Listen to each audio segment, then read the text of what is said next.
Hallo ihr lieben Internetleute, der Iggy wieder hier. Ich habe euch ja versprochen, dass ich das Roundtable-Gespräch von gestern, das ich als ziemlich historisch erachte, für euch übersetzen werde, weil die automatische Übersetzung von YouTube, sie funktioniert nicht. YouTube scheint in letzter Zeit wirklich einige Probleme zu haben. Von daher habe ich das für euch übernommen. Ich klinke mich auch aus, ich werde das nicht kommentieren. Es wäre schön, wenn ihr ein Like, ein Abo da lassen würdet, das Video teilen würdet. Das hat mich ziemlich viel Mühe gekostet. Aber sowas werden wir in Zukunft dann noch öfter machen. Bis zum nächsten und jetzt wünsche ich euch viel Spaß damit. Thank you very much. I was just dealing with people from the Middle East, Arab people and other people on the potential peace deal for the Middle East. Peace for the Middle East, that's a beautiful phrase and we hope it's going to come true, but it's very close. And they're doing very well. We have a great team over there, great negotiators, and there are unfortunately great negotiators on the other side also. But it's something I think that will happen, got a good chance of happening. I may go there sometime toward the end of the week, maybe on Sunday, actually, and we'll see. But there's a very good chance negotiations are going along very well. We're dealing with Hamas and many of the countries. As you know, we have Muslim, all of the Muslim countries are included, all of the Arab countries are included, very rich countries and some that are not so rich, but just about everybody's included. It's never happened before. Nothing like that's happened before. And our final negotiation, as you know, is with Hamas. And it seems to be going well, so we'll let you know. If that's the case, we'll be leaving probably on Sunday, maybe Saturday, maybe a little later than Saturday evening, but that seems to be our schedule. It should be clear to all Americans that we have a very serious left-wing terror threat in our country. Radicals associated with the domestic terror group Antifa that you've heard a lot about lately, and I've heard a lot about them for 10 years. And other far-left extremists have been carrying out a campaign of violence against ICE agents and other officials charged with enforcing federal law.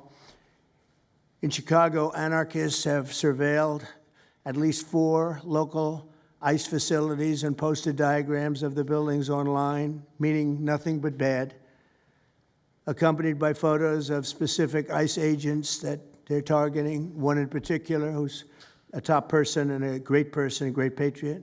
In July, approximately a dozen Antifa-aligned militants stormed the ICE facility in Texas and then lured officers out of the building before firing dozens of rounds at police.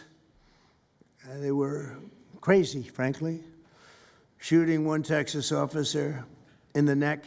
And in Portland, Oregon, Antifa thugs have repeatedly attacked our officers and laid siege to federal property in an attempt to violently stop the execution of federal law.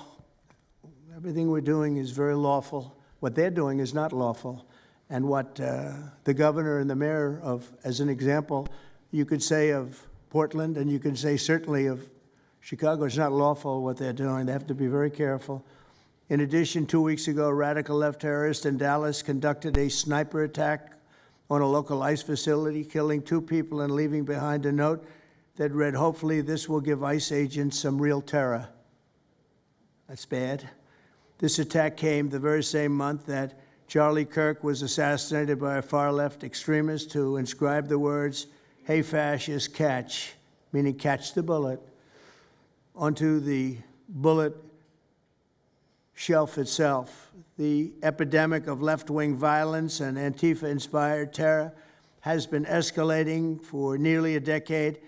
At universities, Antifa has organized riotous mobs to attack campus speakers. I see it all the time. And these are agitators, anarchists, and they're paid. And you'll find that out. You'll be finding it out very soon. You should see what we have on these people. These are bad people. These are people that want to destroy our country. We're not going to let it happen.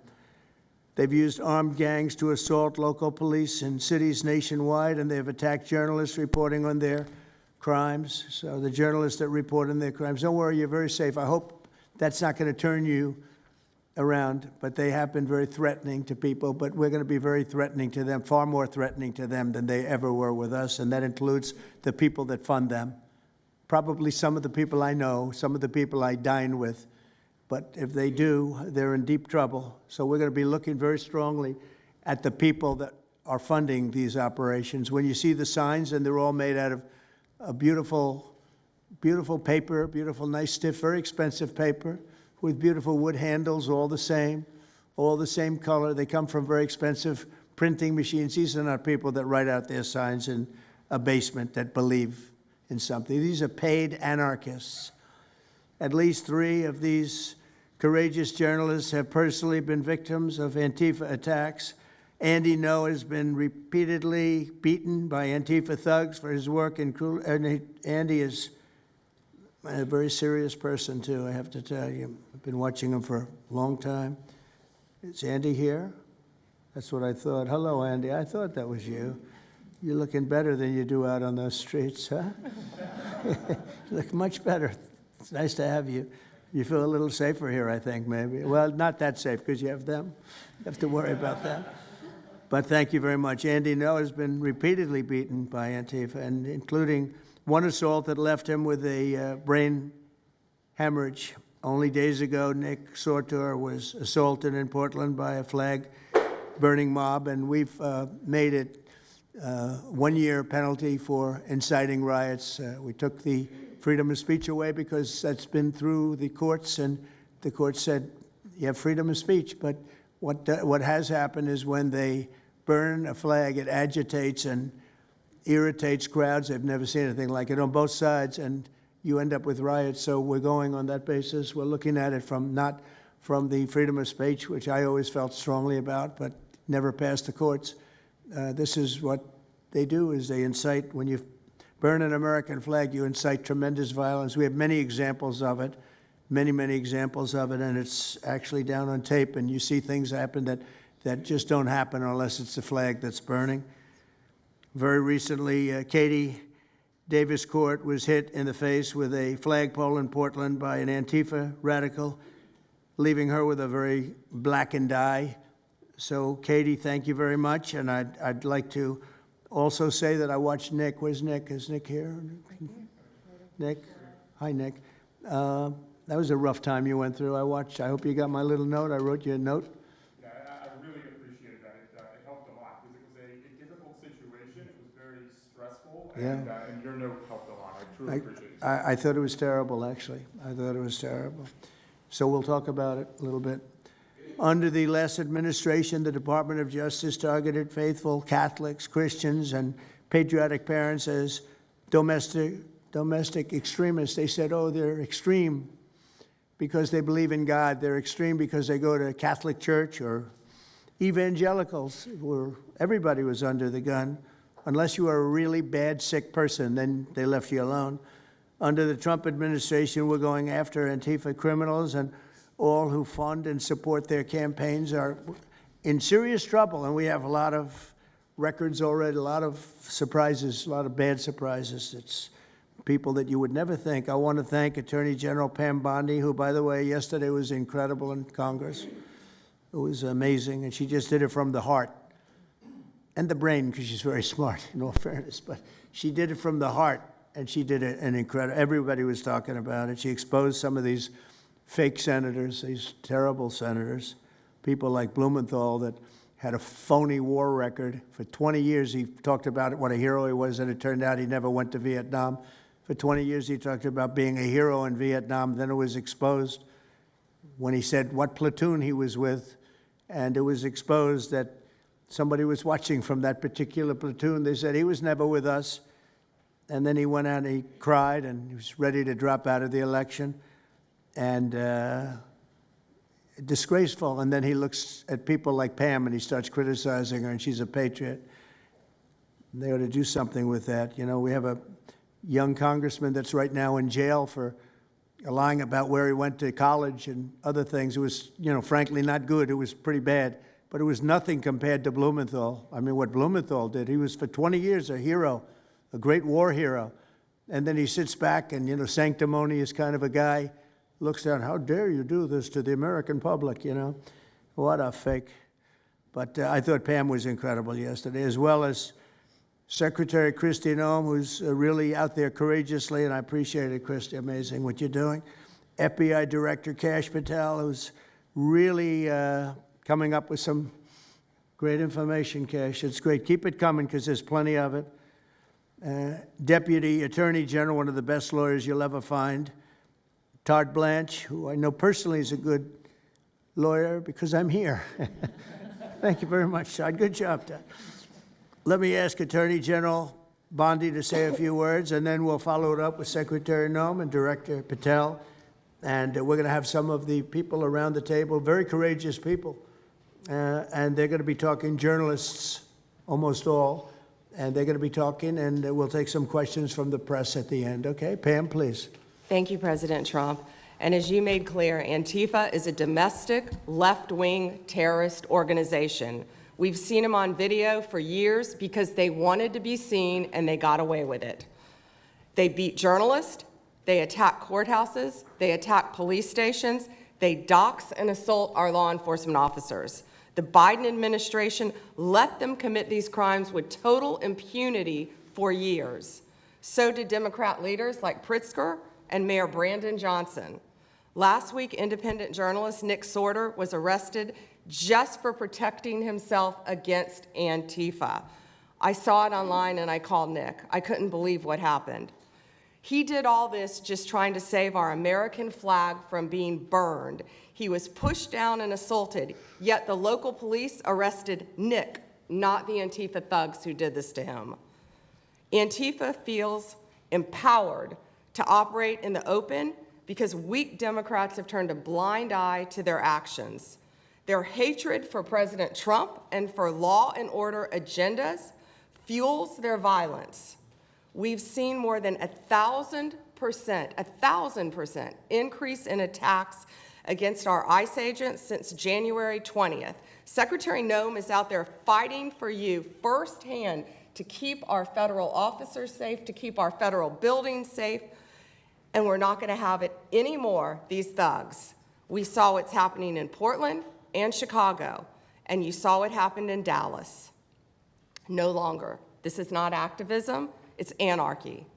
We can't and we will not let masked terrorists burn our buildings, attack our law enforcement, and intimidate our communities. Under your leadership, President Trump, we're deploying the full might of the federal law enforcement to crack down on Antifa and other domestic terrorist organizations led by Stephen Miller. And Stephen, thank you for everything you're doing. Last week, I issued a memo ordering our federal law enforcement agents, DEA, FBI, US Marshals, and ATF to protect ICE officers from Antifa and other radical left-wing violence. Director Patel has been going non-stop. He and Deputy Attorney General Blanche were in Chicago yesterday. While Secretary Noem was in Portland, we are around this country fighting against this domestic terrorism. We had Apple and Google take down the ICE block apps. Hope they continue to comply with that. It's threatening the safety of our federal law enforcement officers. We're not going to stop at just arresting the violent criminals we can see in the streets. Fighting crime is more than just getting the bad guy off the streets. It's breaking down the organization brick by brick. Just like we did with cartels, we're going to take the same approach, President Trump, with Antifa. Destroy the entire organization from top to bottom. We're going to take them apart. Thanks to your bold leadership and the designation of Antifa as a terrorist organization, which is exactly what they are, Americans will no longer tolerate their unhinged violence. Thank you. Thank you very much, Pam. Kristi. Well, thank you, Mr. President, and thank you for hosting today and focusing on Antifa and the terrorists that they are.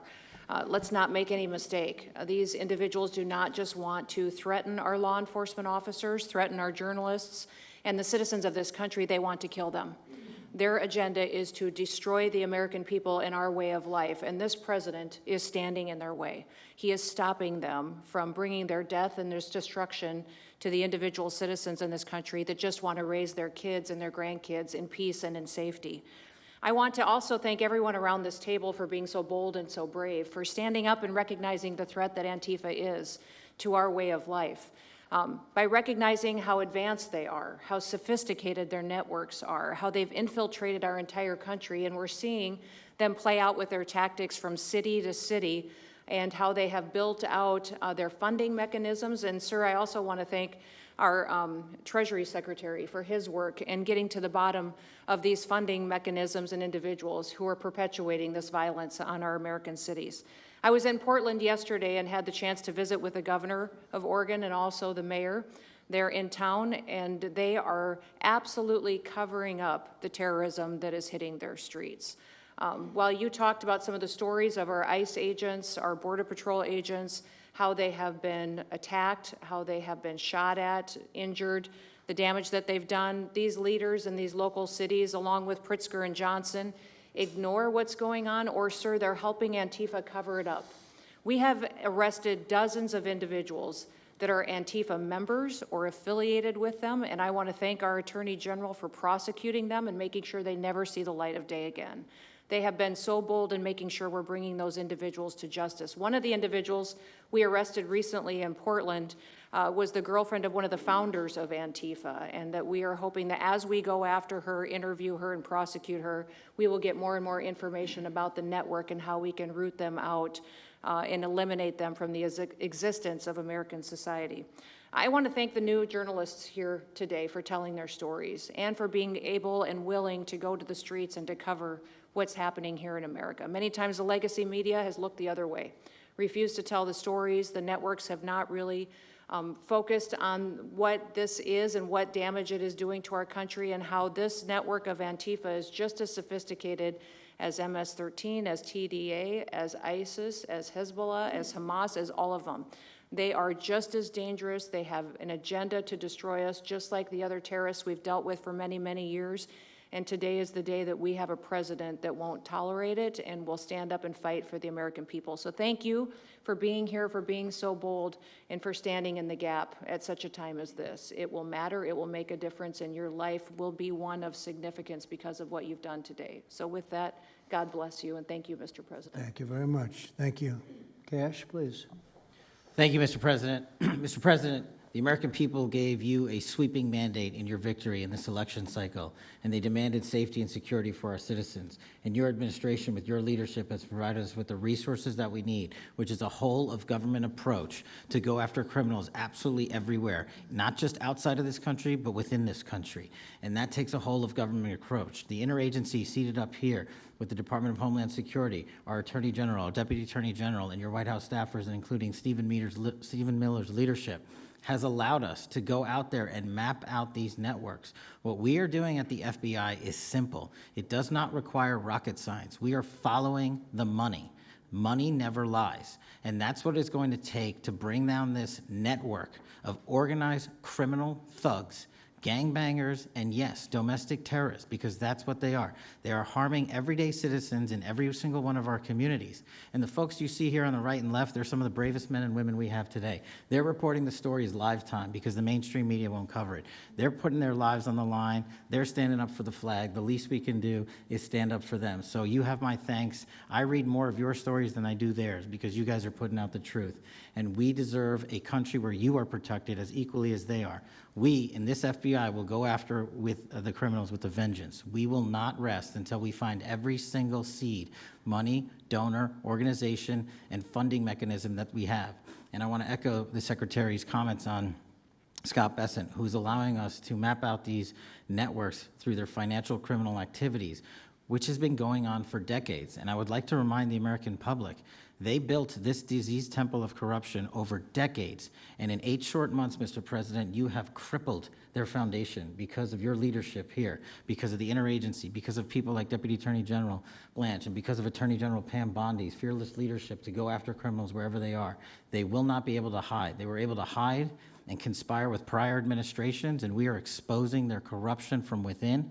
And we will go to every single city in this country under Operation Summer Heat and the other operations we are doing at the FBI to bring these criminals to justice. We will arrest every single one of them from whatever perch you sit in, private or public, no matter how your goal or your ambition is. It will be crushed by the Constitution because the American people deserve law and order, and that's what we're going to give you. Thank you very much, Cash. Great job.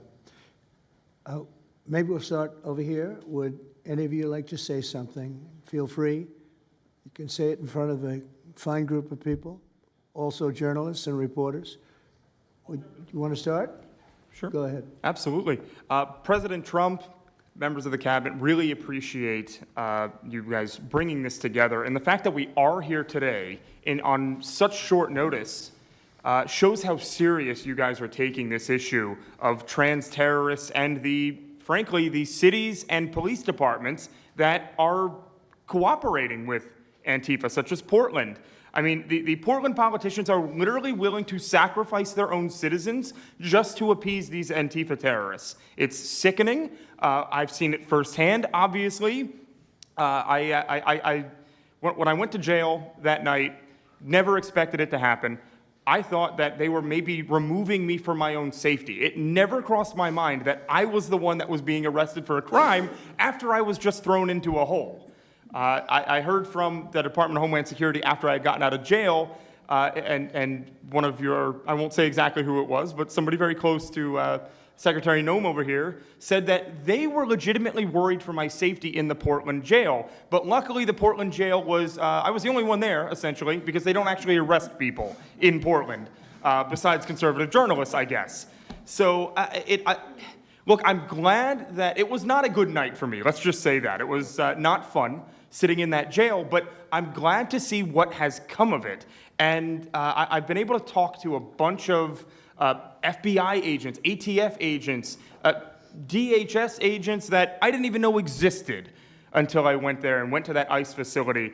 And the morale is at an all-time high. It is so exciting to see these guys know now that they have the backing of the Secretary, the DOJ, as well as the President of the United States, and they are there to do their job. They are going to fulfill this mission and deport these violent criminals. I believe one of the ones that I did a ride-along with Secretary Noem yesterday, President Trump, and there was a pedophile that had come into the country 5 times over the past 7 years.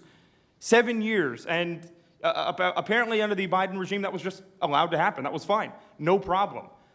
It's concerning to me that you're seeing the Portland Police Department, as well as the governor of Oregon, and the mayor, of course, coming out and running defense for pedophiles that have entered the country illegally 5 times. It's crazy. I'm glad it's taking a front row seat in the media.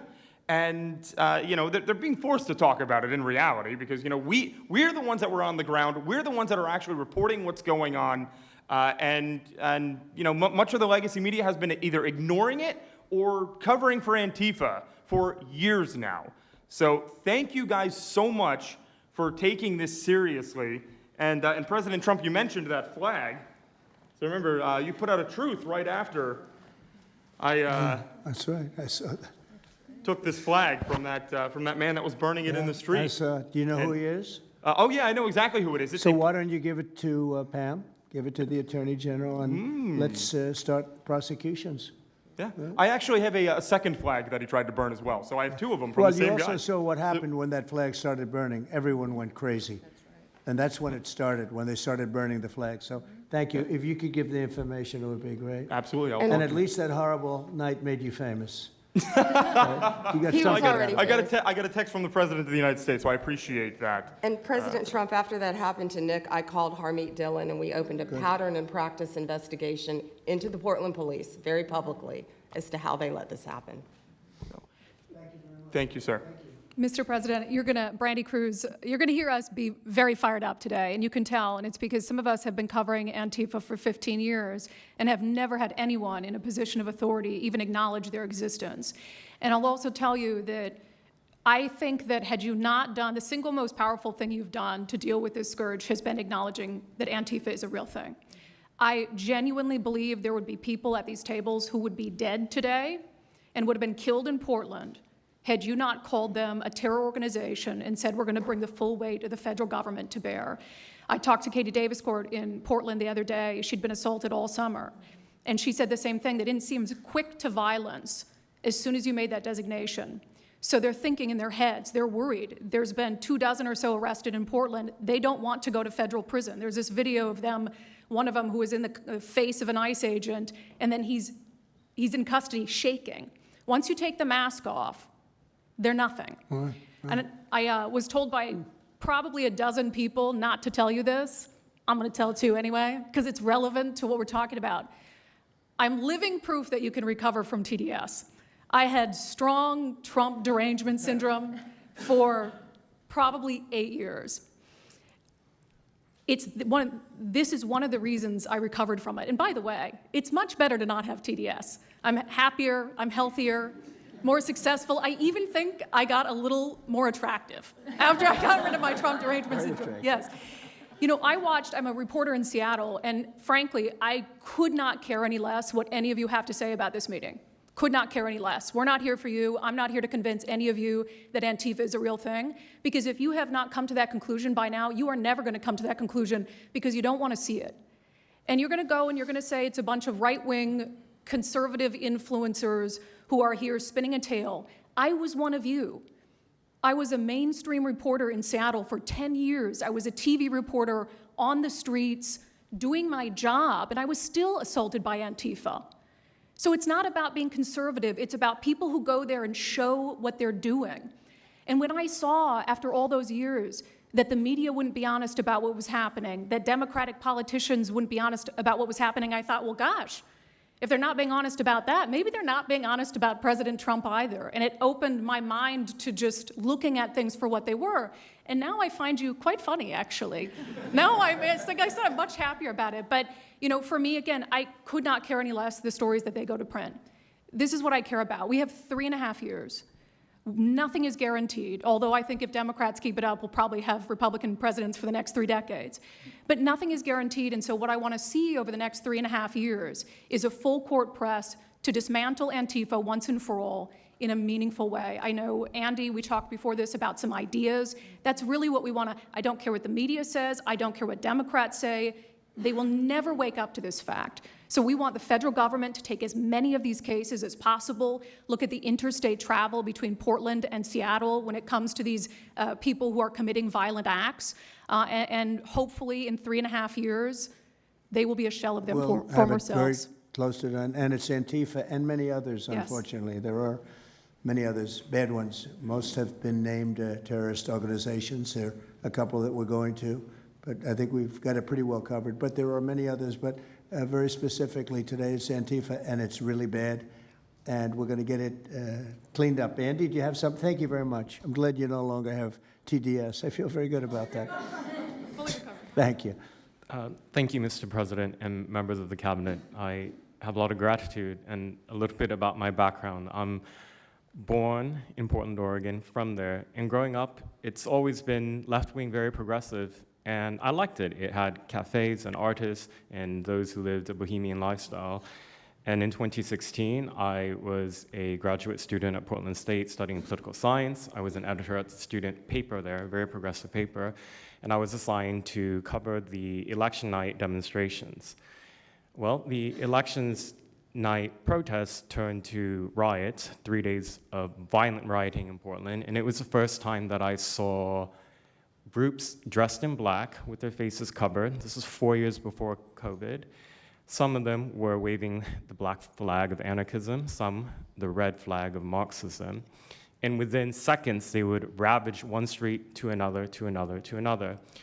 And the next day, I would read the legacy media, which I still read at that time and looked forward to, and I looked up to those journalists. And I was really shocked to see that the narrative was that these, in my view, anti-democratic political violence was legitimate acts of protest because people were concerned about racism or all these other lies.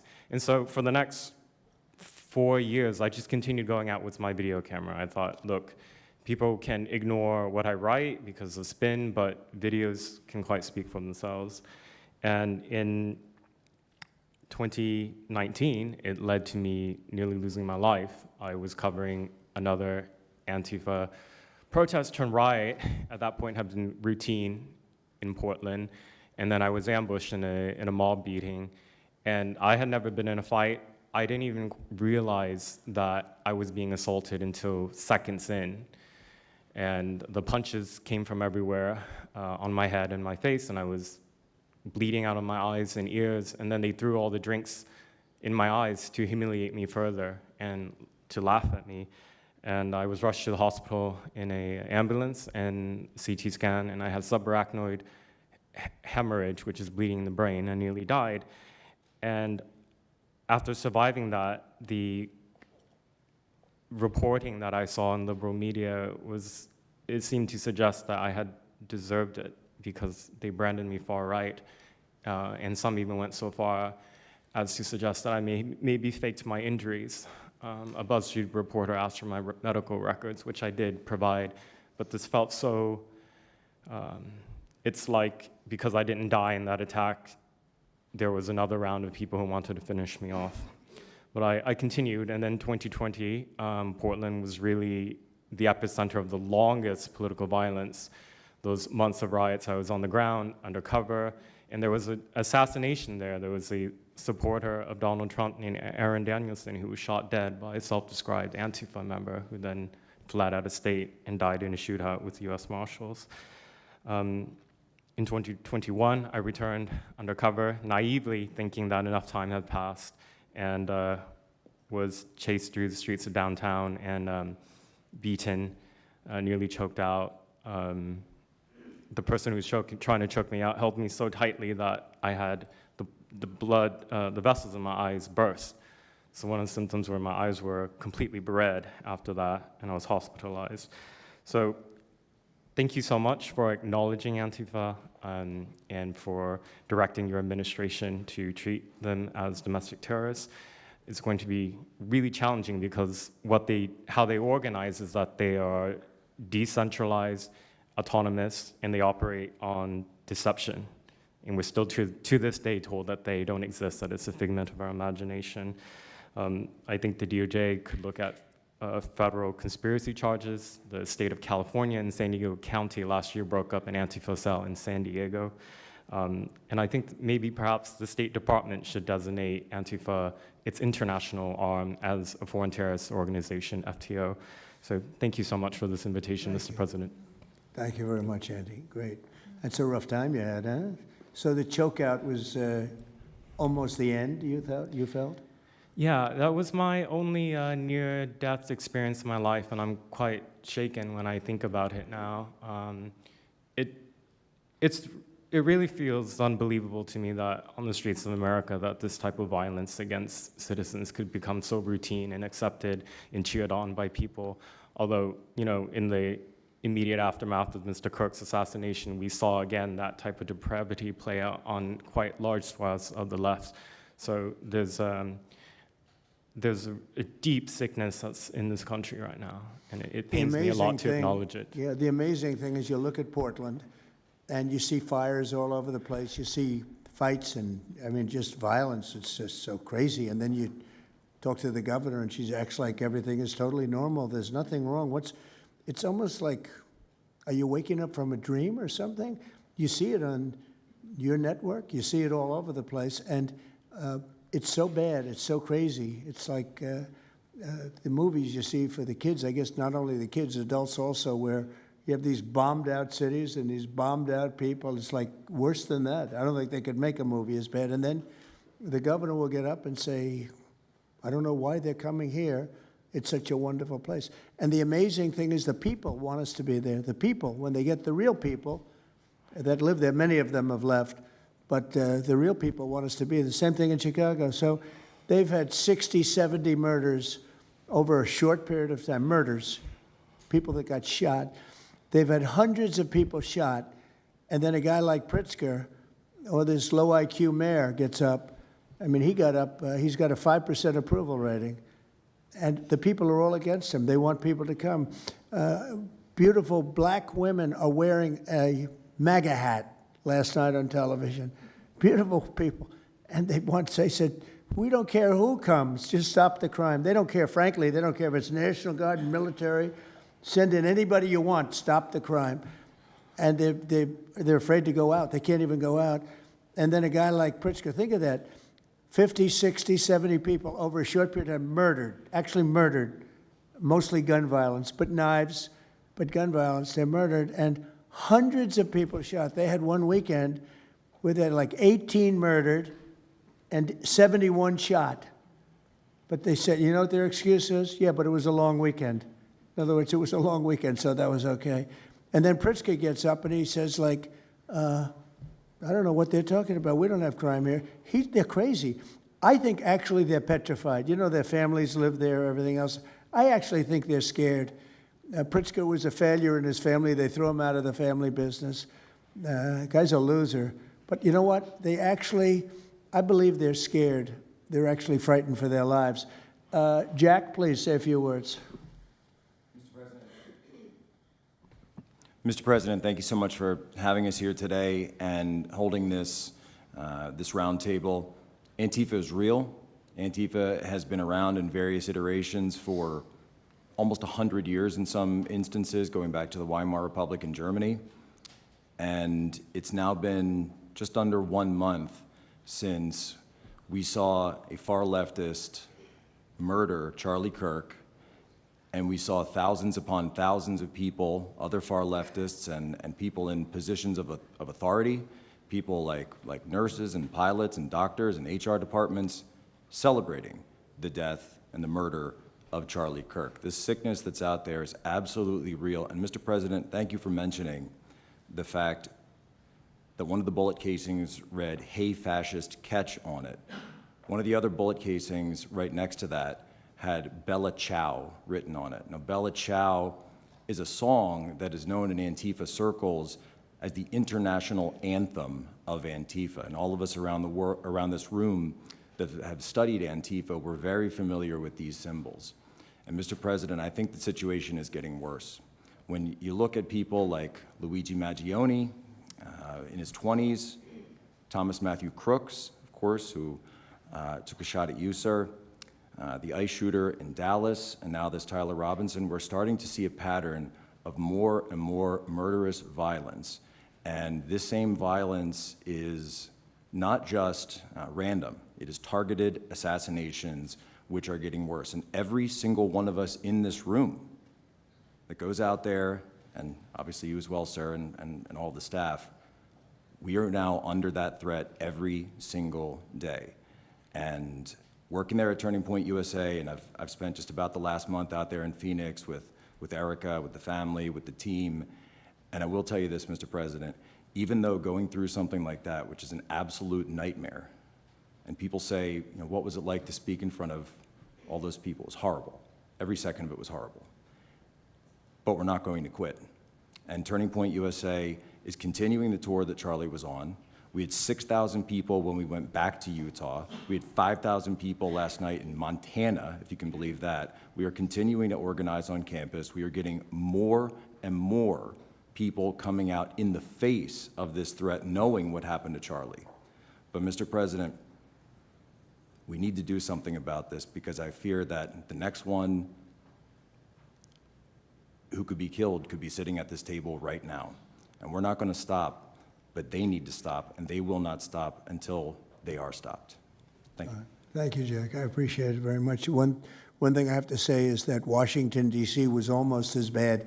I don't know what could be worse than Portland. You don't even have stores anymore. They don't even put glass up. They put plywood on their windows, but most of the retailers have left. But Washington, D.C. was so bad, and Pam, I'd say it took 12 days to really make it pretty good, and a month to make it great. And now people are going out to dinner. The restaurants are booming. They don't have enough seats. They're opening up new restaurants because many of them closed. And people are walking down the street totally safe. A reporter, I'm not sure if she's there. I can't see somebody reported it. She is. She was violently assaulted. And I don't know, she tends to be somewhat liberal, but she wasn't liberal on this one. I appreciated your honesty. But That won't happen again. It won't happen again. You're lucky you're alive, frankly, with what happened. I know exactly what took place. So Washington, D.C., our capital, we thought we'd start there appropriately, and it's safe, and people are so happy. They're so happy.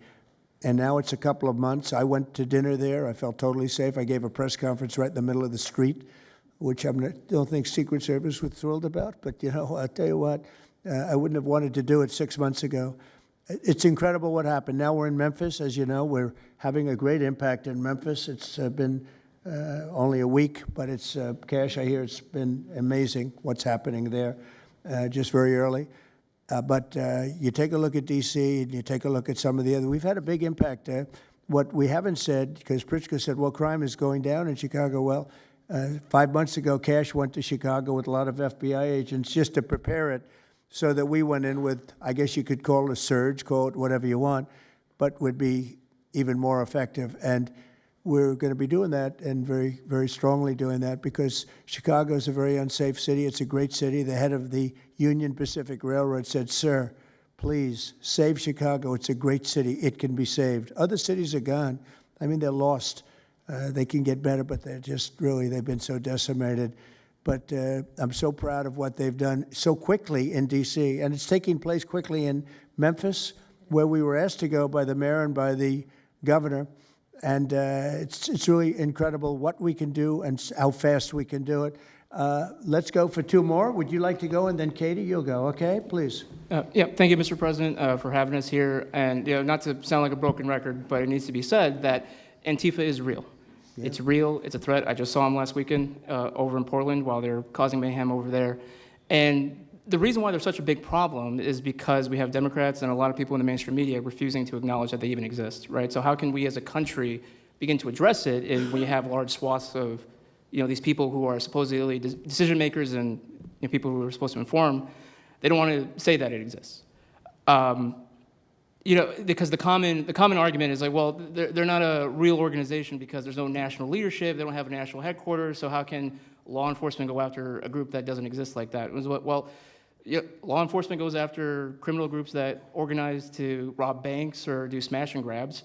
They don't have a registered LLC, they don't have official membership cards, they don't have, you know, a business address, but law enforcement still goes after them because they're working as a group. These people don't just show up, you know, randomly at the same time to do the same thing, dressed in a very similar fashion, espousing the same ideology. And they say, well, it's an ideology. It's like, well, yes, it's an ideology because there's people alive, present, that believe in it, and they're acting on it.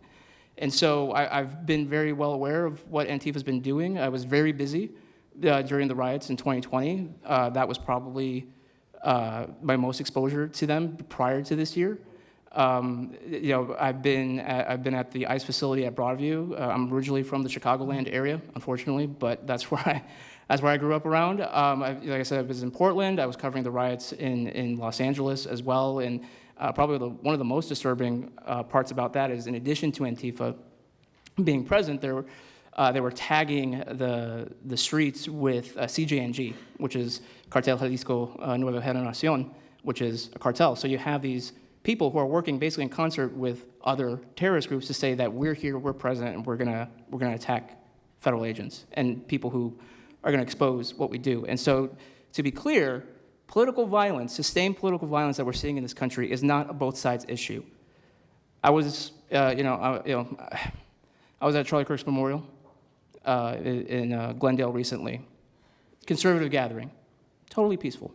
It was the most peaceful gathering that I've been at. Every other time that I've been covering violence in the streets, just this year, just this year, it's always been from left-wing people, radical left-wing people. And it's not even just Antifa anymore. The shooting that happened in, the defensive shooting that happened in the Chicago area, that wasn't someone dressed in black bloc. That was just somebody that had taken upon themselves to go out and try to interfere and ram federal vehicles. So people are becoming more and more radicalized, and it was to be expected, unfortunately. And the reason why we're in this position today is because after I was done covering the riots, I was at the border from the San Diego sector all the way down to the Rio Grande Valley sector, covering the border crisis month after month. And we all knew the solution to that. We all knew why it was happening. It's because, well, it's racist to have a border. It's like, well, actually, it's not, but okay. And so it required you to come back into office and to fix the problem, but it's no longer just a border issue, it's a nationwide issue, and that's one of the reasons why you got elected back into office, because thankfully the American people said we're not going to deal with it anymore. But unfortunately, there's a lot of people, as we've seen, who are willing to take to the streets to do violence. And that's a scary thing, because typically when I was in 2020, I was covering Minneapolis, Los Angeles, Portland, Seattle, I was over in Chaz, and that was to be expected. But now, because the issue of immigration, illegal immigration, is so widespread, riots can happen anywhere. Attacks can happen anywhere. So that's why it was weird kind of going back to my home state to cover this violence. I mean, just after the Dallas shooting, they were chanting outside Broadview, shoot ICE, shoot those, efforts, shoot those efforts. So I'll just leave that. Thank you so much again for having this. This is very dangerous. We don't work for companies that have billions of dollars. We're running and gunning often on our own. We became friends. A lot of us are friends because we would see each other all the time, and we became friends because we wanted to have someone watch our back while we're out there. Because like I said, we're just out there. And but we'll continue to do it because it's an important topic. It's an important issue. The American people deserve to know what's happening in these chaotic situations, and we're more than happy to do it. So thank you, sir. Great job. Thank you very much. Katie, please. Hi, Mr. President.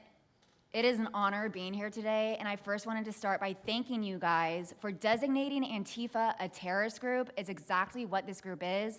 It's a long time coming. I'm an investigative journalist from Seattle. I work for the Post Millennial alongside Andy No and Jack Posobiec. I have been infiltrating Antifa cells in Seattle and Portland for the past decade. I know their inner workings, and Antifa uses extreme political violence to crush the civil rights of their political enemies and believes that violence is justified by any means necessary. But today, I want to focus on what is happening in Portland at the ICE facility. I've been covering this for the past 4 months, and this is a call out to corporate media who has completely ignored this story or has falsely reported on it. This is nothing short other than a sustained attack on the United States, which is being supported by Democratic elected officials. The Portland Police Bureau has completely abandoned several blocks outside the ICE facility, giving away their jurisdiction to a terrorist group who has spent the past 4 months harassing, assaulting, and intimidating anyone they perceive to be against their cause.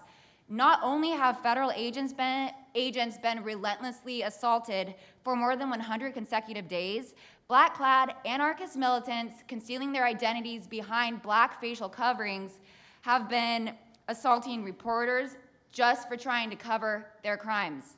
Today, I am sitting here with a black eye and a concussion after being violently hit in the face with a metal pole while reporting outside the ICE facility just this past week. After the attack, I immediately went to three Portland police officers who refused to detain the suspect. I took the time to chase down the suspect in the streets, had her held for 35 minutes. I was waiting for Portland police to come, and they never came. Then that's what opened my eyes to what this group is actually doing. I watched 20 Antifa militants help my assault suspect escape into an Antifa safe house that is 1 block away from the ICE facility. And this safe house is where Antifa-affiliated protesters are conducting paramilitary operations. It's where they're arresting, they're showering, they're eating to continue this occupation. I have staked out this safe house and have observed shift changes. This group is highly organized. It is being funded through mutual aid groups, and they have no plans of stopping. Residents living across the ICE facility have been held hostage by Antifa. They're begging for federal intervention. The city refuses to help, and they want you, President Trump, to come in and restore law and order. I want to stress the importance of taking this situation seriously, because when I first started reporting on this occupation, I went undercover in Black Bloc. I talked to these Antifa militants. I lasted for about a month. They believe that ICE agents are the Nazi Gestapo who need to be killed. They told me that directly, and I think that if this situation is not taken as seriously as it is, it's just a matter of time before someone gets killed. And thank you for having me. Thank you, Katie. That's pretty incredible. The only question nobody can answer is why. Why are they doing this? They're like insurrectionists. They're terrible people. But you really wonder why. Why are they doing it? What are they gaining other than they're obviously paid? They're paid a lot of money. Go ahead, please. Mr. President, if I can answer that question, the reason why they're doing it is because the same media that's sitting in this room with us has declared all of us at this table Nazis and fascists, and they've been doing this for years. This is why Antifa feels emboldened to attack us. Now, almost every single person at this table has been threatened with a steel bat.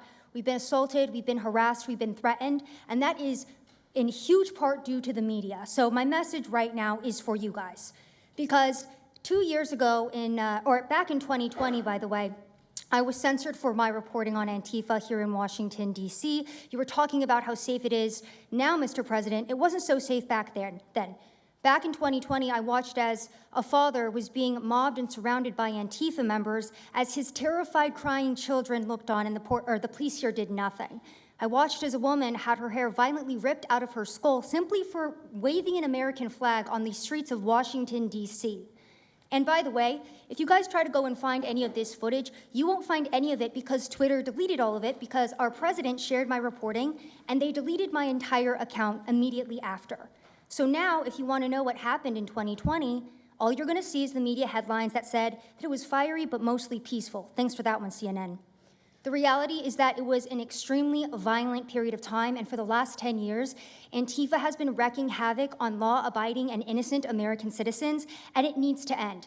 Now, I'm with Turning Point USA. It's an honor to be here, Mr. President. Thank you guys so much, everybody in the administration, for giving us a seat at the table, because the media has not only been demonizing us for so long, but immediately after the brutal assassination of our founder, Charlie Kirk, our Turning Point USA chapters have seen an uptick in violence across the nation as Antifa chapters that are embedded in our universities go and target them. It's been extremely difficult to report on the ground, and for a long time I was afraid to go to Portland because I knew that the only people who would have my back, like Julio said, were one of my friends on the ground because there is no police force there. I was terrified to go because I knew if I got shot or stabbed, and I have been assaulted, I've been mobbed and robbed in Austin, Texas by Antifa, that nobody would come to help me. So my plea to the entire administration, especially to the DOJ, is every single radical left-winger who is in front of the ICE facility in Chicago, in New York, in Portland, please make sure that you use the full force of the law to come after each and every single one of them, because it is us being soft on left-wing violence that has fomented all of the terror that we have seen in this country, and it is the left wing getting away time and time again with assaulting law-abiding American citizens that has led us to this place. So truly, to the Americans that I speak to on the ground, they feel completely abandoned by their state and local government. So please step in. You have Americans begging for the National Guard, and to the media over here, please report on the truth. Please do your jobs. I'm an American citizen. Everybody at this table simply views ourselves as American citizens who have an iPhone and the will to actually tell the truth. So please take your job seriously and tell the truth to the American people. And thank you for letting me be here on behalf of Charlie to continue his legacy of cleaning up the country. Thank you, Mr. President. Thank you very much. Appreciate it. Wow, you feel very strongly, I can see. I'm mad. I got beat up so many times, Mr. President. My friends have gotten beaten up, and I want to cry right now from happiness because we have been completely ignored for so long. For almost 10 years, we've been getting assaulted on the streets. I have watched children cry as their parents have been attacked on the streets. That should not be happening at our nation's capital. So please, again, the DOJ, please utilize the full force and go after each and every single one of these people. Fantastic. Thank you very much. Great job. Impassioned. That's important because you should feel like that. Please, go ahead. Mr. President, thank you for having us here and bringing together this panel of brave journalists, everybody on this side of the room. And no one can speak to the violence better than these people here. So I think we know that this is not just a story about violence and chaos, as you alluded to, Mr. President. This is a money story.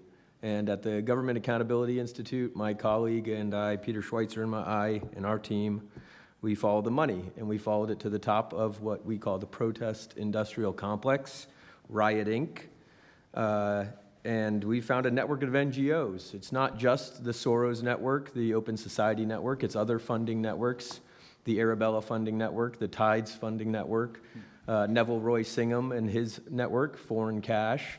And it's also big left-wing funders. Some of them are not citizens of this country. Mr. Hans-Jörg Wyss of Switzerland.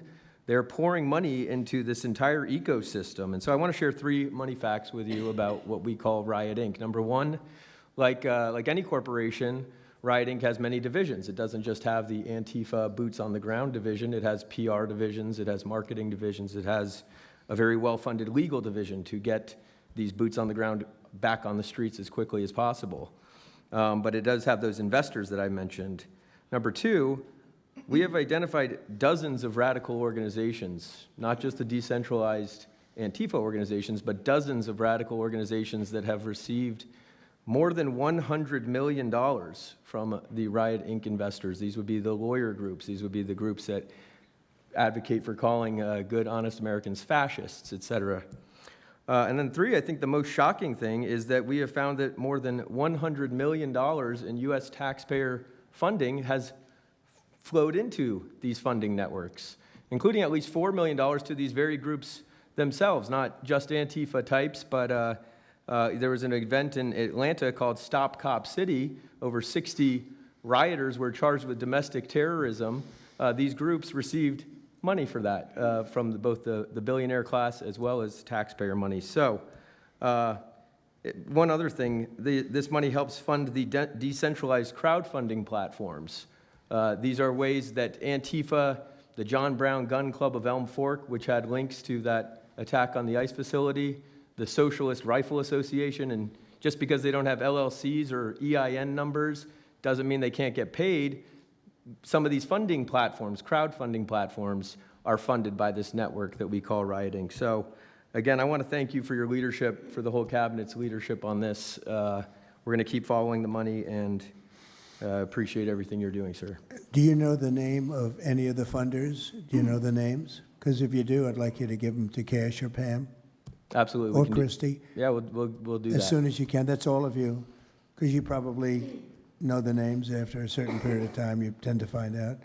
But these are people that do not have good intention for the country, and that's treasonous probably. So if you could, very important, if you could do that, it would be great. Nobody would know better than you. You'll figure it out. Thank you. Please, go ahead. Yeah, my name's Nick Shirley. I'm 23 years old. I'm a 100% independent YouTube journalist. And over the past year or so, I've been able to go to 15 countries. I've hung out with people in the gangs of Brazil, in the favelas, in the prisons of Secot. But yet the most dangerous places I have been here in the United States, unfortunately. And I've had the opportunity to show people about the protest Antifa here in the United States, and there's nothing organic about what they are doing here in the United States. I've watched people be bussed in from states. I've watched the same lady at a protest in Atlanta be bused to the protest in DC and then in New York City. There's nothing that is honest about what they are doing. And they have signs. I've seen the same signs here in DC and in London as well. It's a big organization and corporation that they're running. And people may wonder, like, what's the threat to us as Americans if we go? Well, you'll be labeled as a fascist, you'll be labeled as a Nazi, and they'll wish death upon you because they wish death upon me. And just last week in Portland, Oregon, I watched a lady get trapped in her car, surrounded by Antifa, and her sister messaged me after seeing the video. She said, the only reason I think my sister was safe is because you were there recording. I also was chased out by a member of Antifa who said he would smoke me, and next thing he knew, a DHS sniper had lasers on his chest. If he was not there, who knows what would have happened that day.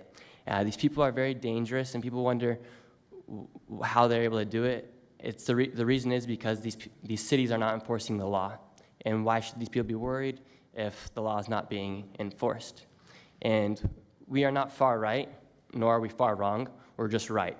And the truth about what's happening here in America with these groups is very dangerous, and I thank you, Mr. President, and your administration as well for acknowledging that. Thank you very much. It's too bad you have to go through it. I know, it's a little crazy, much. right, Mr. President? Well, you're going to get to the bottom of it, so it's a very important thing you're doing. Thank you very much. Please, Cam. Yeah, I've just got something very short. I'm attacked every time I do my job.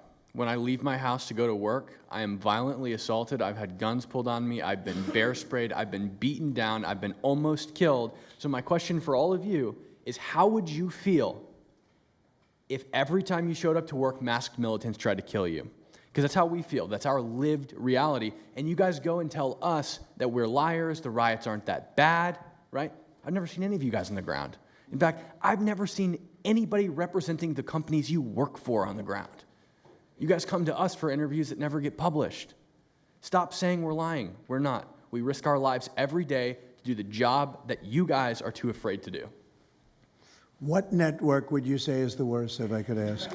Oh, man, yeah, that's a real tight spot. Honestly, it's a simple question. And well, there's a lot of people in this pool, and I would say I'm not talking about Fox. I'm not talking about Newsmax or any outlet that resembles them, so I'll let you guys put the pieces together on who I'm exactly talking about. Who would you say? Which network would you say? MSNBC, for sure. Oh, they're terrible. I agree. They're CNN, probably close, yeah. Yeah, I'd rate it that way, yeah.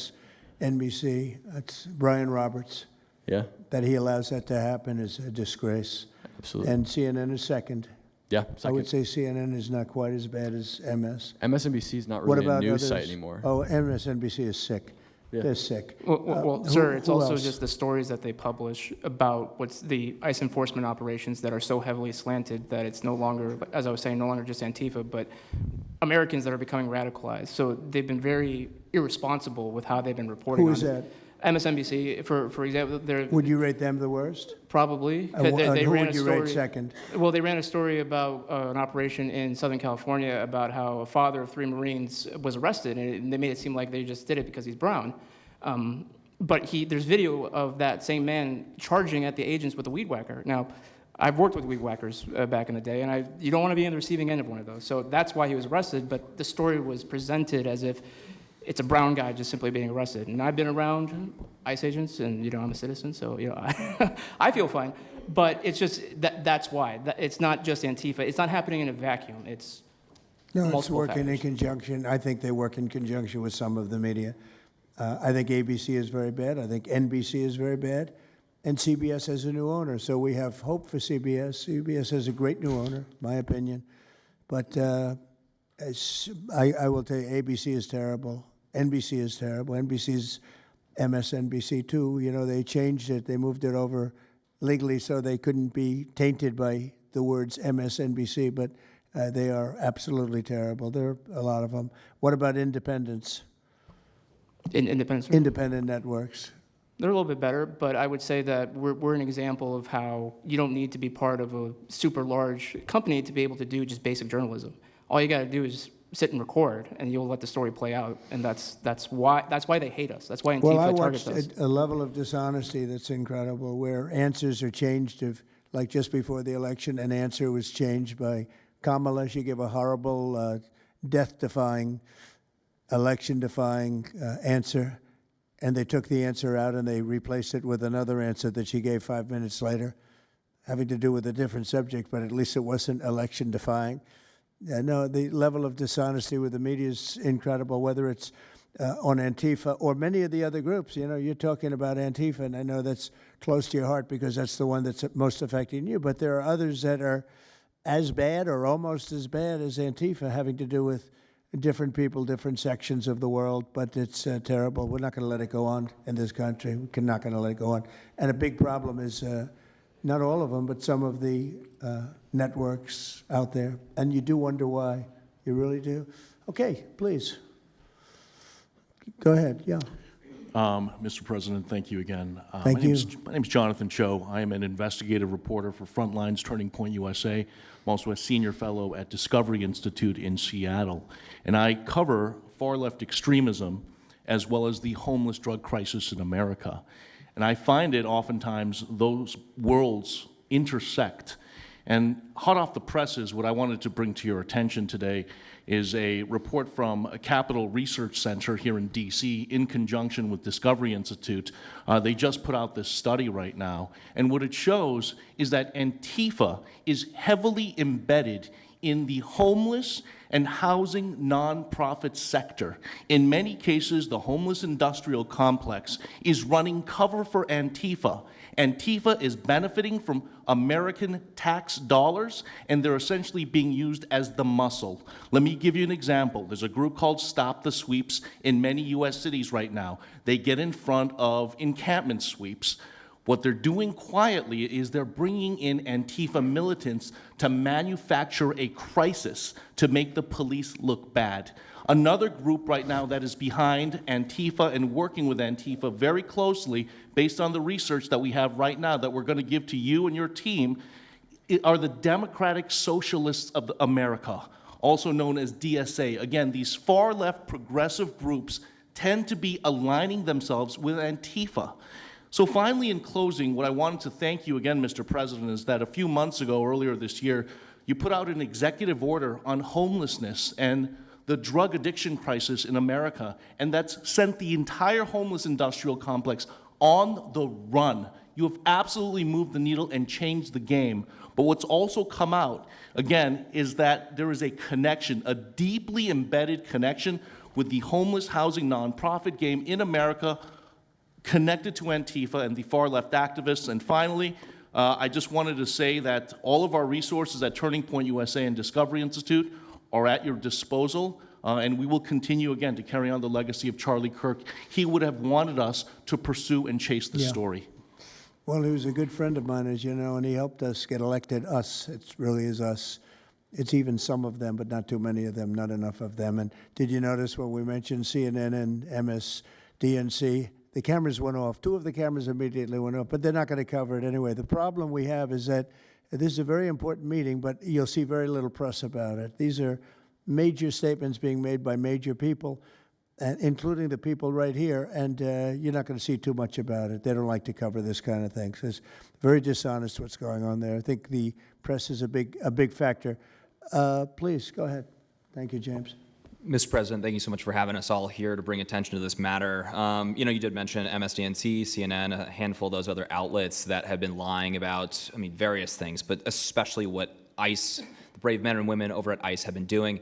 I was talking to Antifa members in Portland the other day, and you know, a lot of these people genuinely believe, they buy these lies, and they genuinely believe that they're fighting against literal Nazis and not brave men and women that are putting their lives on the line to basically, you know, enforce basic immigration law, right? That everyone seemed to agree with up until maybe a few years ago, a handful of years ago. So once again, thank you so much for having me. My name is James Klug. While my primary job is traveling around the country, having conversations with Americans about various political topics and issues, you know, I have had a lot of run-ins with Antifa over the last 5 years. And I do think that Antifa is a primary reason why many conservatives are afraid to go out and protest and make their voices heard and maybe bring friends and family to a demonstration and exercise their First Amendment right, because they are literally deathly afraid. And I talk to these people all the time. They're afraid of militants showing up in black bloc and hurting them and their families. And, you know, I've personally witnessed Antifa assaulting hundreds of police officers. I've witnessed them firebombing police departments and federal property. I've witnessed them making death threats against federal agents, police officers, journalists. I think I've witnessed every single person here, maybe not personally, but I've seen them get, you know, hunted down and attacked. And so, you know, this is a group that is responsible for a good percentage, if not a majority, of the violent riots in 2021 and 2020, when Democrat mayors had a kind of a hands-off approach with these left-wing militants. Just as a quick reminder for everybody, we're talking about dozens of murders that happened in those riots. We're talking about billions of dollars of damage to property and communities all over the country. We're talking about thousands of officer injuries. So this isn't just like some little thing that they're, you know, oh, they punch a journalist here and there. No, they're responsible for a lot of damage and a lot of people that have, you know, unfortunately died and basically suppressing people's voices, you know. And so what I did want to talk about is to get this footage, almost every single person in the room here, to get this footage, you have to go undercover because you are at risk of being beaten or worse. You have to go undercover. You have to film low-key to capture them committing crimes. This is stuff that the mainstream media was not doing and has not been doing. They'll show when Antifa is maybe, it's a little bit more peaceful, and they'll show when it's more mellow, but they'll remove the cameras when things get violent and it's actually dangerous to be here. And I have personally witnessed legacy media vans showing up at a riot 300 yards away, getting out of the vehicle, filming for 30 seconds, saying something like, fiery but mostly peaceful, packing up, and to add insult to injury, you have Democrat politicians that are saying it's just an idea, right? That's all this is. So it's just an idea. After all of this chaos, it's just an idea. Well, that idea has threatened to kill me and many of my friends that are here today. So, Mr. President, thank you so much for bringing this to the forefront, and it's definitely making a big change. Really appreciate you. One question. So why is it there are numerous groups? I mean, Antifa is terrible, but you have other groups that I guess probably are almost as bad or just as bad. Not one other group was mentioned. I'm sort of surprised at that. You just come into contact with Antifa? It seems to be that you mostly come into contact with Antifa. Please. There's a lot of overlap, and I would say that, for instance, Jonathan brought up the Democratic Socialists of America. They're basically the same thing. I mean, there's a lot of Democratic Socialists of America who are out there in black bloc, hiding their faces. And so I think we use, and I do understand, for the record, I do understand the challenge, as Andy pointed out, with Antifa as a graspable entity. I do. But at the end of the day, when you look at behavior, you prosecute behavior, right? We're not prosecuting ideas or ideology, you're prosecuting behavior. So whether you can prove that this amorphous thing is Antifa or someone has a patch that says Antifa, it doesn't matter. Did they assault someone? Did they assault a federal agent? Were they engaged in rioting? What is it? And so they're always using that, oh, well, they don't call themselves Antifa, even though some of them literally do. It's called Rose City Antifa. How long has it been around in Portland, Andy?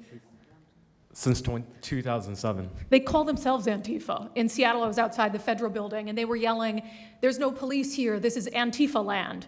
And then at the same time, Democrats, like our governor, oh, Antifa is an idea. But yeah, I think Antifa can overlap with a lot of other entities and organizations. Okay, very good. Thank you.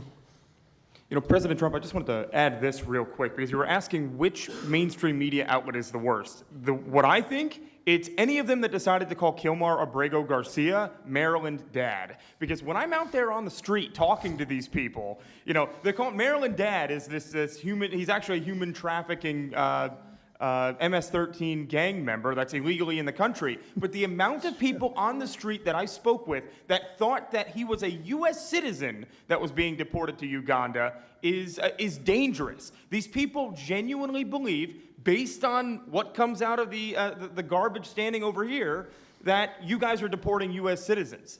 So that's what's causing all these problems. So when you have a governor like Pritzker in Chicago, where you have Illinois, which is in a lot of trouble, Chicago's there, potentially a great city again. It's not great now, but it could be great again. That's why we have to get there soon, because eventually you can't do that. What makes a man like that say that things are wonderful? Why doesn't he say, we love that President Trump is going to come and help us clean up Chicago and make it safe again, as opposed to fighting us and pretending that there weren't 50 murders and 200 shootings and all of that? Why is that? Go ahead, Nick. To spite you. To spite the administration. That's simply what it's about at this point. Because, if you go and talk to some of these citizens, like, I'll use Portland as an example again, because I've been there for so long now. You talk to the neighbors that live in the apartments next door to the ICE facility.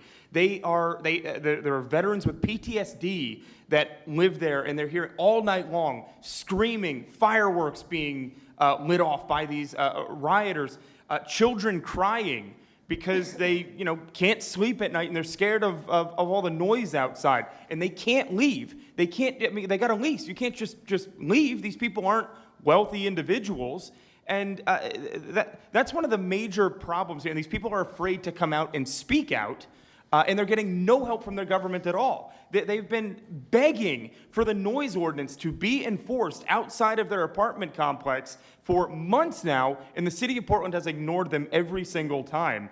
The victims are, as I said, they're afraid, but the governments aren't doing anything because they want to spite the administration. It's all political. And the politicians make you feel like you're foolish, like there's something wrong. How could President Trump be saying that about Chicago? And yet, the night before, you see that, 11 people were shot, 5 people died, and you have him talking about like it's a wonderful situation. They make you feel guilty. And a lot of people don't get over that. They just don't get over it. I think they convince the people. Do wealthy people leave too or not? Places like Portland, are the wealthy people leaving? People that can leave, are they leaving?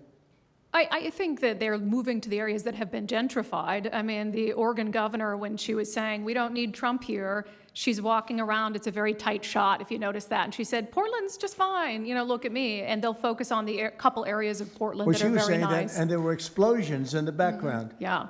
I mean, there was a reason they cropped it in. Explosions in the background. Sir, Anybody have anything else to say over here?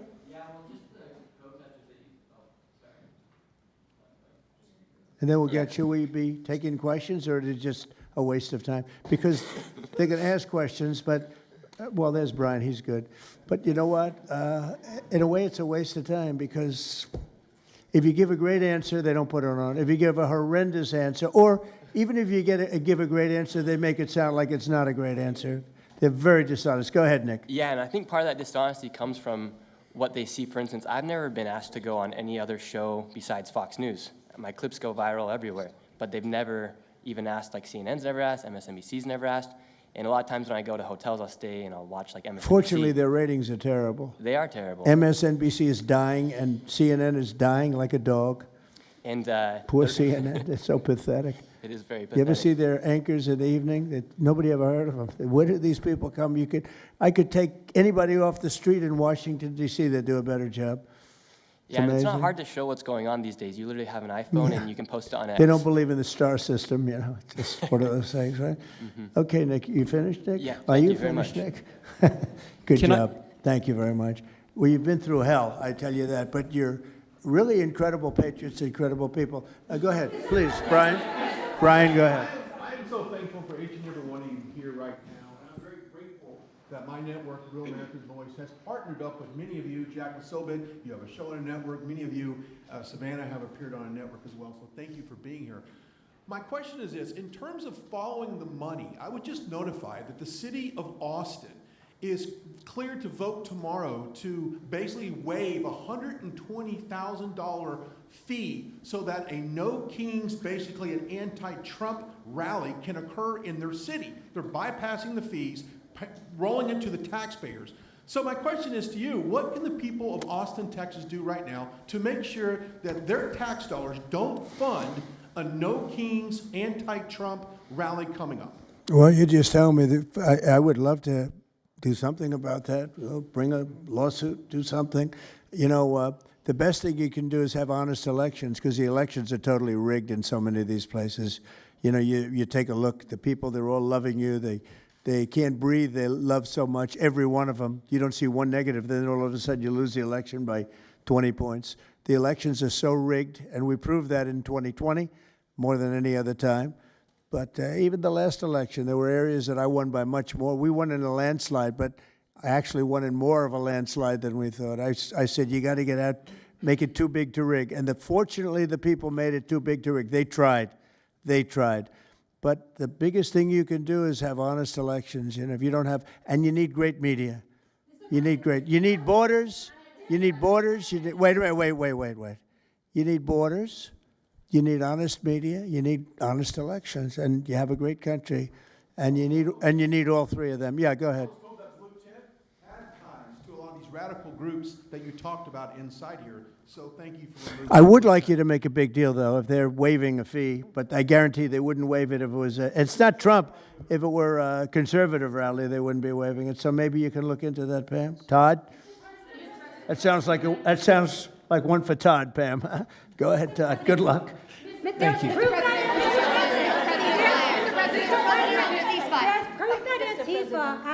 Who are you with? I am with what network? I'm with Al Arabiya. It's an Arabic network based in Riyadh in Saudi Arabia. But I am the foreign pooler today. Mr. President, you said that you might go to the Middle East on Sunday. Do you mean Egypt and Israel? And would you consider going to Gaza to see what things are on the ground? Yeah, I would. I might do that. I may do that. We haven't decided exactly. I'll be going to Egypt most likely. That's where everybody is gathered right now, and we appreciate that very much. But I'll be making the rounds, as the expression goes. I probably will. See, I Go ahead. Mr. President. Go ahead. Just to clarify, you said you might go to Gaza. You're saying that's Who the you first with? topic. I'm with. I'm representing the TV pool, but I'm with NBC, sir. That's too bad.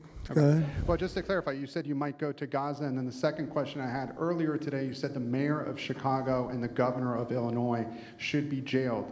Have you asked the Justice Department to look at possible charges? No, I've seen the law, and when you have a group of people where the police call off the safety for ICE officials, I've understood that, and I've read it today in numerous journals, that that's illegal. What they did is I guess it was ICE, Christie, right? They were under threat, and the police were helping beautifully, and it was fine. And then all of a sudden, a woman was on the line saying, "Everybody, move back, get out, get out." And they were given an order by the second person in the police department, and the governor knew about it, the mayor knew about it. I understand that's a criminal offense. Do you want to comment on that, Christie? Yes, sir, we're seeing that kind of pattern happen with local law enforcement and state law enforcement, not just in Illinois, but also out in Oregon, too. In fact, in Portland, I was there yesterday, but some of the ICE officers were telling me that as they drove by the rioters that were saying, "Kill ICE agents, Molotov cocktails, melt ICE," that the Portland police were cheering them on and had their fists in the air cheering on the rioters that were threatening their lives. So in Chicago, we had a 10-car caravan trail our ICE officials and pin them down. And those ICE officials, to get out of their vehicles, a woman tried to ram them and run them over, and shots were fired to get them to safety. So it's happening on a regular basis, and any elected official that allows this to happen and gives cover to those kind of individuals who are perpetuating murder should absolutely be prosecuted, in my opinion. Mr. President, Daniel. And by the way, we have Marco Rubio. Marco, come on up here, please. He's going to bring a little stability to this group. Come on up. Does everybody know Marco Rubio? Is there anybody that doesn't? Some of the reporters don't. That's why they shouldn't be reporters. Which job is he here for today, Come sir? on up here, Marco. Anything we should know about the Middle East? That's what we're hoping to talk to you about here, Mr. President. Once they leave. He's doing a good job. He was born for this job, I can tell you. Daniel, please. Mr. President, thank you very much. I have two questions for you, if that's okay. Seamus talked a little bit about the money aspect of this. Do you believe if you go after where the money is coming from with Antifa, in regards to Antifa, do you believe that would be similar to cutting the head off the snake, so to speak? And I have a question It would on help. this. I don't know that it would be totally complete, but it would certainly, you'd knock out 75%, 80%, 85%. These people, a lot of them don't believe it. You know, when I watch them, I say, I can almost tell a pro they're like professionals. That's all they do. And they get paid by somebody. I think it would knock out a lot of it. Yeah, not all of it maybe, but a lot of it. And then a follow-up to that is a lot of the people who we've listened to over the last hour, they've emphasized that Antifa, it's not necessarily this big organized thing. It's a bit ambiguous. It's deorganized. I think that's one of the words that Andy used. What is the challenges of going after a group that makes it intentionally difficult to go after and find? That could be for you, the Attorney General, anyone up there. Well, they're smart people, and they deceive. A lot of them are crooked people. A lot of them have been staying out of trouble their whole lives, and they've been bad from the day they were born, frankly. But these are sick people. Pam, go ahead, please. Well, they're smart, but they're not smart enough. Oh, my microphone's broken. They're smart, but they're not smart enough. They have been covered by these liberal cities for so many years. And that's why we're all working with Treasury, with all these different departments, to find the criminal conspiracy. Okay. I'm just giving. I was just given a note by the Secretary of State saying that we're very close to a deal in the Middle East, and they're going to need me pretty quickly. So I will take a couple of more questions.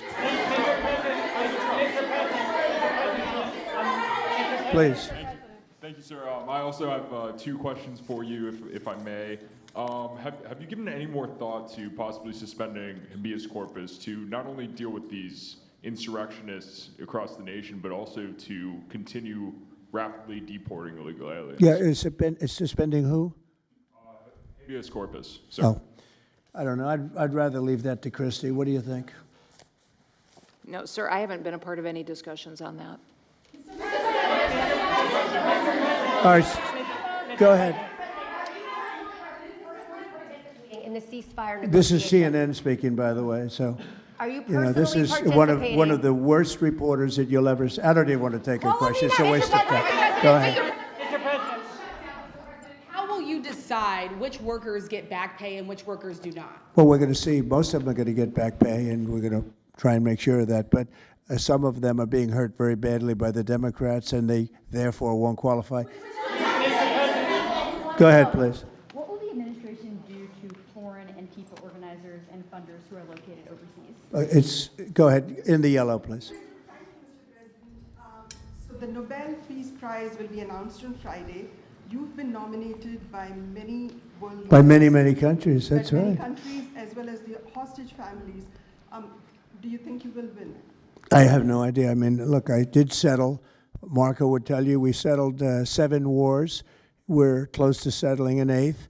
And I think we'll end up settling the Russia situation, which is horrible. 7,000 people died last week, by the way, in Russia, between Russia and Ukraine. I think we'll settle that. So I don't think anybody in history has settled that many, but perhaps they'll find a reason not to give it to me, you know? Perhaps they will. President, are you personally participating in the ceasefire negotiations? Thank you. Going to the shutdown quickly, what is your position on the extension of health care subsidies, which is what Democrats are asking for? All I want to do is very simple. I want to get the country open, and then we're going to discuss that. And we'd like to, Obamacare is a horrible mess, and it has been from the beginning. We want to make it better, stronger, even if it costs more money, we want to make it better. The Democrats want to make it worse. The Democrats want to approve health care for illegals coming into our country, many of them coming in from prisons and mental institutions and drug dealers. They want to give them health care. We don't want that for our people because that's going to destroy the health care that we already have. We'd like to make Obamacare better for people, less expensive and better health care. Yes, ma'am. Mr. President. I'm wondering if you've been briefed on the organization and funding of Antifa, and if so, what have you learned? I have been, and they have pretty good knowledge, but they're going to have a very good knowledge. And I really ask these very brave patriots that we're surrounded with today to let us know, because I think you probably have some pretty good ideas. And even if you're not sure, let us know and we'll figure it out, okay? If you could do that.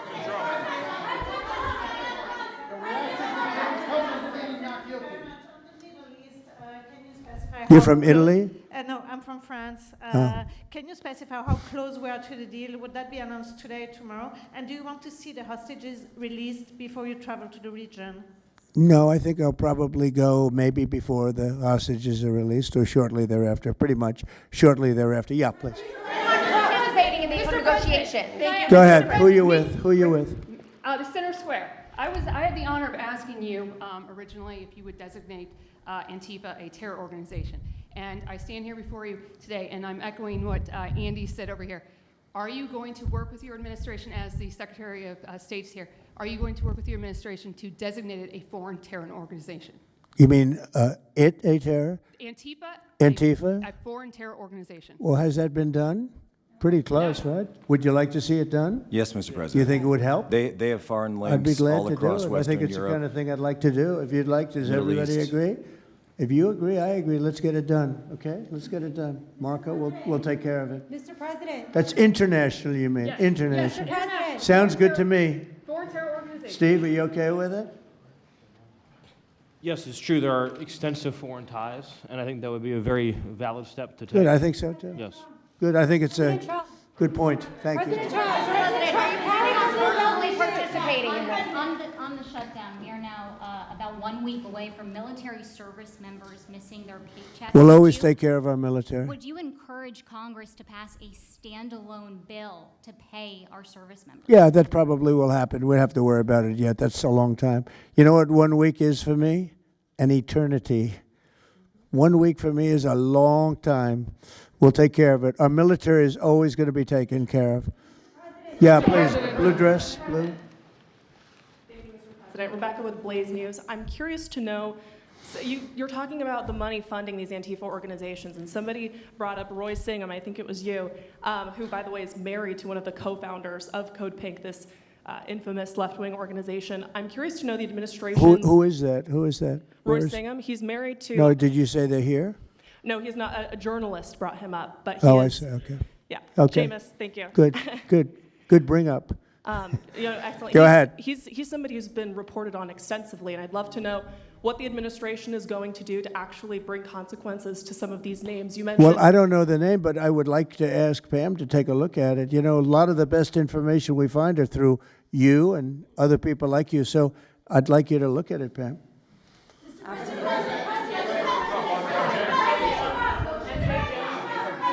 In the back, please. Compelling proof that Antifa did infiltrate on January 6th, dressed up like Trump supporters and incited violence. Is that something that you would want the new J6 committee at Congress to look into? Well, I've heard that. They dress up like, they're fresh out of MAGA, but they have nothing to do with MAGA. And they make trouble and they try and blame it. And yeah, we know some of that and we will be acting on some of that. We've seen it. So I think you could stay a little longer, but you know, the problem is, although you have some very honest journalists in here, you also have some largely dishonest journalists like MSDNC and CNN. I think they're very dishonest, unbelievably. It's like a waste of time even talking to them. But I have to go now to try and solve some problems in the Middle East, although I'm very well represented by our Secretary of State. He could probably do an even better job than me. But who knows? We don't want to take any chances. So we're going to go and do that. If you'd like, Pam, would you like to stay for another 5 minutes, 10 minutes while we have all these great people? And I'll let Pam and Christy take over and get some good points out.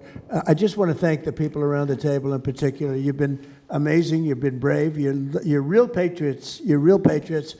And at some point, we're going to have to look into, at least in certain cases, rewarding you with some very important medals and honors, okay, as we have done and will be doing with Charlie Kirk. You know, Charlie is getting the Presidential Medal of Freedom, which is our highest award outside of the Congressional Medal of Honor. And I think they're sort of even. One's civilian and one's military. But unfortunately, the civilian sometimes is military also because of what we have to go through on the streets of this country. I can only tell you this. We have a great nation. We have a nation that's right now the hottest in the entire world. We're the hottest nation in the world, despite all of the things we've been saying today. But that's going to make your job easier because nobody's doing better than we are financially. We've never done better. We've had, I think, 58 stock market increases since I've been top, meaning record increases. We have never seen anything like it, and we're going to keep it going. That makes it a little bit easier for what we're doing. I guess maybe it also makes some people crazy because they don't want to see us do well.